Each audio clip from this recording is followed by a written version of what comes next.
A 35-year-old woman has died after she fell into a commercial meat grinder. Welcome back to InformOverload. I'm Charlotte Dobre. Hit that subscribe and follow InformOverload on Instagram. On the list of horrible ways to die, falling into a meat grinder is definitely up there. And so I'm very sad to have to report that 35-year-old Jill Greninger died this week after she fell into a commercial meat grinder at a Pennsylvania storage warehouse. The shocking accident sparked tributes across social media and from her close friends and family. The incident was said to have happened at around 11:40 a.m. on Monday morning, located in the town of Muncie, Pennsylvania. Jill Greninger was a food processing plant operator at Economy Locker Storage Co. Just before the incident happened, she was standing on a set of stairs on wheels when she fell off the stairs and into an industrial-sized meat grinder.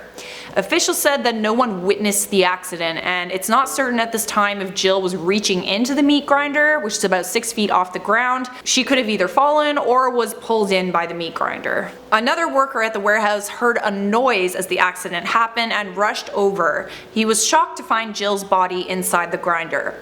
The worker turned off the power and called emergency services, but unfortunately it was too late.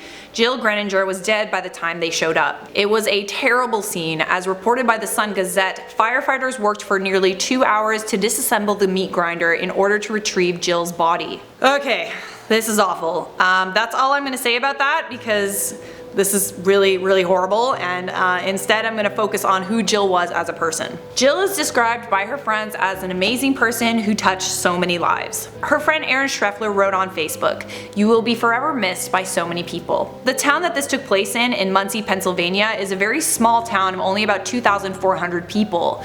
Residents of Muncie are in a state of shock after hearing about what happened to Jill. So factory workers have it pretty rough. On the one hand, our society needs factory workers to operate and oversee machines. On the other, factory workers face a lot of risks on the job, from harmful substance exposure to explosions and fires to equipment and object injuries. At this time, Jill's death is being investigated by the Federal Occupational Safety and Health Administration. It is investigating the incident for any workplace negligence, but it says it can't comment on an active investigation until it's finished. On behalf of IO, our hearts go out to Jill's family and friends and anyone affected by this tragic incident. So normally at the end of our videos we respond to comments, but seeing as this story is extremely tragic and heartbreaking, it's best that I don't, and I direct you to this playlist.